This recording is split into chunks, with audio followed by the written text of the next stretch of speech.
नमस्कार, मैं भानु प्रकाश सिंह, प्रधानाचार्य जनता सहयोग इंटर कॉलेज मई खड़गपुर आजमगढ़। जैसा कि आपको प्रत्येक वीडियो के प्रारंभ में कोरोना नामक महामारी से बचने के निर्देश दिए जाते हैं, पुनः उसकी पुनरावृत्ति हम करते हैं कि सामाजिक दूरी बनाए रखें,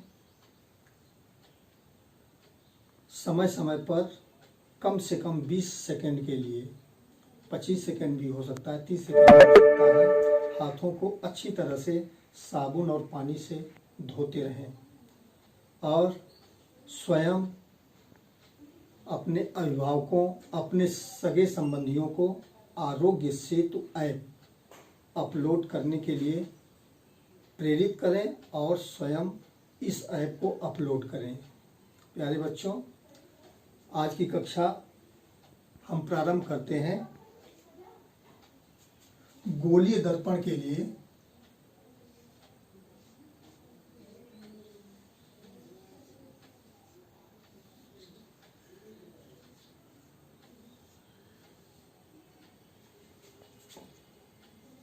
गोलीय दर्पण के लिए U V और F में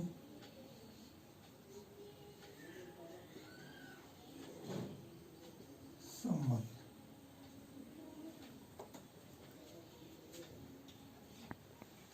इसमें एक फिगर बनाते हैं।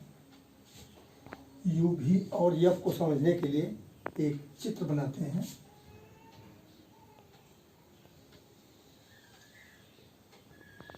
ये मान लेते हैं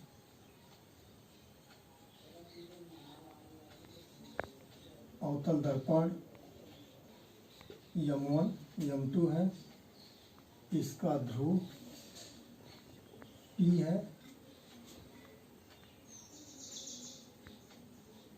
यहाँ F माने फोकस बिंदु और यहाँ पे C अर्थात वक्रता केंद्र,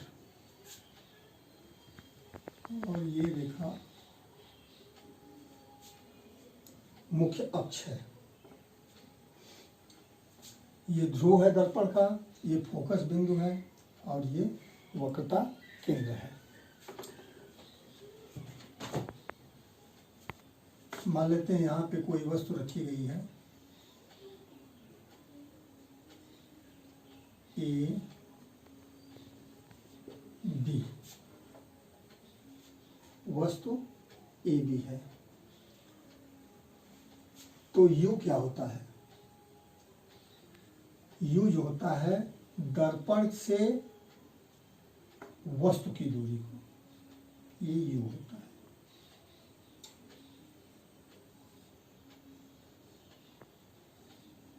दर्पण के ध्रुव से, ध्रुव लगभग यहाँ पे आएगा, दर्पण के ध्रुव से वस्तु की दूरी को U कहते हैं। और मान लेते हैं इस वस्तु का प्रतिबिंब यहाँ पे बन रहा है।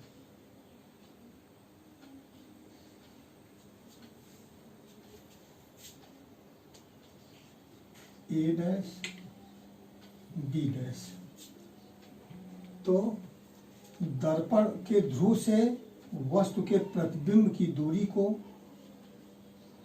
भी कहा जाता है।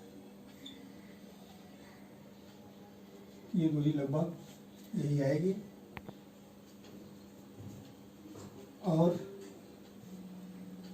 F दर्पण के ध्रुव से फोकस के बीच की दूरी F होती है। आपको क्लियर हो गया होगा, स्पष्ट हो गया होगा कि जो U V F हमने लिखा है, U क्या होता है? दर्पण के ध्रुव से वस्तु की दूरी U कहलाती है। दर्पण के ध्रुव से प्रतिबिंब की दूरी को भी कहा जाता है और गोली दर्पण के फोकस दूरी को, माने फोकस दूरी क्या होती है, दर्पण के ध्रुव से फोकस बिंदु की दूरी, तो इसको यफ कहते हैं। इन तीनों राशियों में संबंध क्या होता है, 1/v प्लस 1/u बराबर 1/f। ये सूत्र है 1/v प्लस 1/u बराबर 1/f। अब इसमें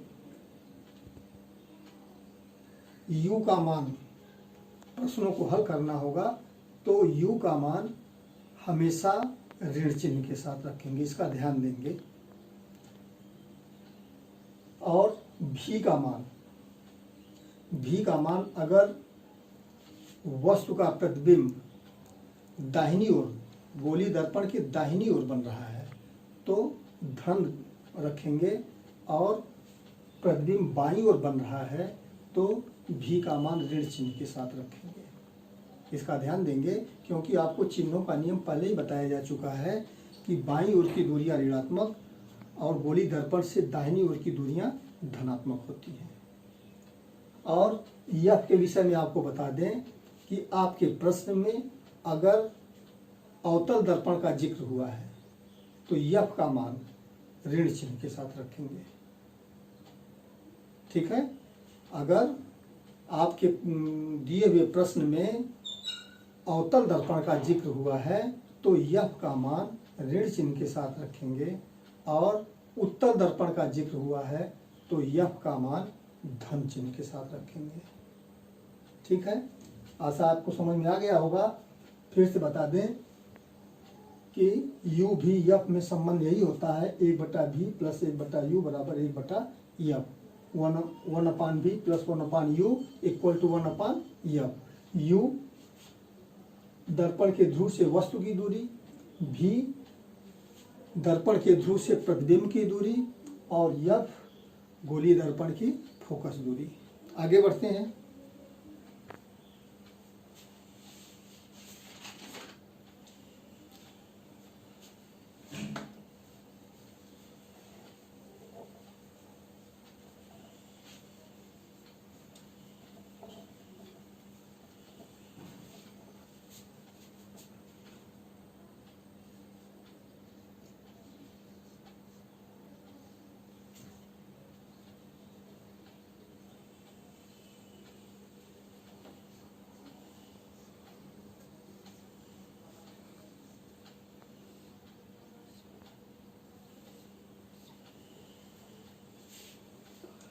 अगला हमारा टॉपिक है रेखीय आवर्धन। रेखीय आवर्धन की परिभाषा, किसी वस्तु के प्रतिबिंब की लंबाई और वस्तु की लंबाई के अनुपात को, किसी वस्तु के प्रतिबिंब की लंबाई और वस्तु की लंबाई के अनुपात को रेखीय आवर्धन कहते हैं। और रेखीय आवर्धन को यम अक्षर से प्रदर्शित किया जाता है।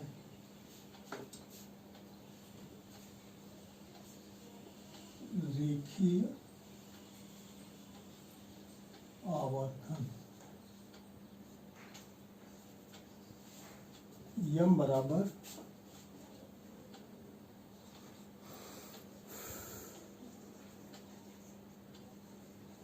प्रतिबिंब की लंबाई, इसको मान लेते हैं h डैश बटे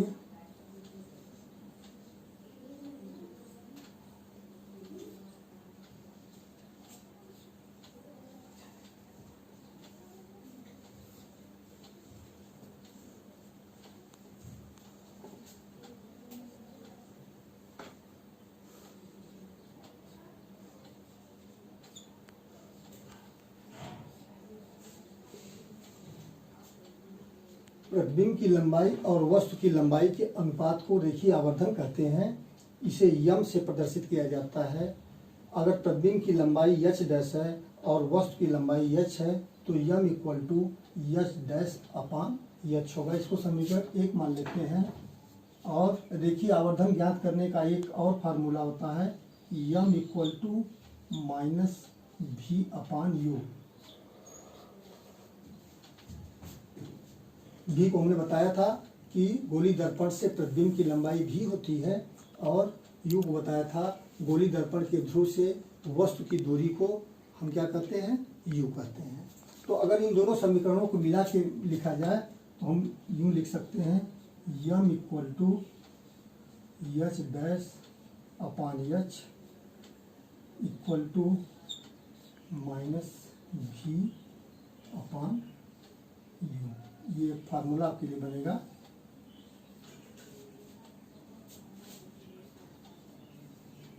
ये 3 फार्मूले बनेंगे। आवश्यकता अनुसार इन सूत्रों का प्रयोग प्रश्नों में किया जाता है। एक प्रश्न इसी पे हम बता देते हैं। जैसे एक प्रश्न है, एक अवतल दर्पण के सामने रखी वस्तु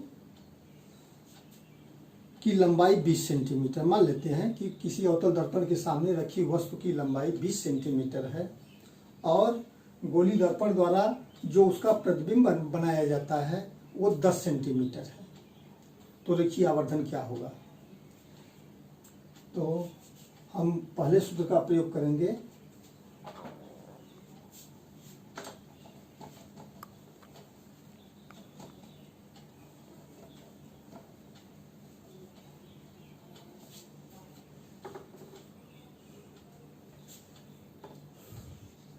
एच डैश का मान दिया है 10 सेंटीमीटर और एच का मान दिया है 20 सेंटीमीटर। रेखीय प्रश्न जो है यही है, और प्रश्न के अनुसार प्रतिबिंब की लंबाई 10 सेंटीमीटर है और वस्तु की लंबाई जो है 20 सेंटीमीटर है। हमको रेखीय आवर्धन ज्ञात करना है, तो हम सूत्र का प्रयोग करेंगे m equal to H dash upon H. m equal to H dash का मान 10 और एच का मान 20। इसको काट देंगे तो m इक्वल टू 1/2। अच्छा, एक चीज और बता दें कि रेखीय आवर्धन का कोई मात्रक नहीं होता। इसका कोई मात्रक नहीं होता है। इसके आगे सेंटीमीटर, मीटर या कोई भी मात्रक नहीं लिखेंगे। तो आज के लिए आज की क्लास में बस इतना ही, और कल से आपको अंकित प्रश्नों को पढ़ाया जाएगा और अंकित प्रश्नों को हल करने के लिए दिया जाएगा। और घर पे रहें, सुरक्षित रहें, सामाजिक दूरी बना के रहें, और अपने सहयोगियों का, अपने राष्ट्र का सहयोग करें। जो संकट की इस घड़ी में हमारा देश फंसा हुआ है, इस संकट की घड़ी में आपका सहयोग बहुत आवश्यक है। इसी कामना के साथ धन्यवाद।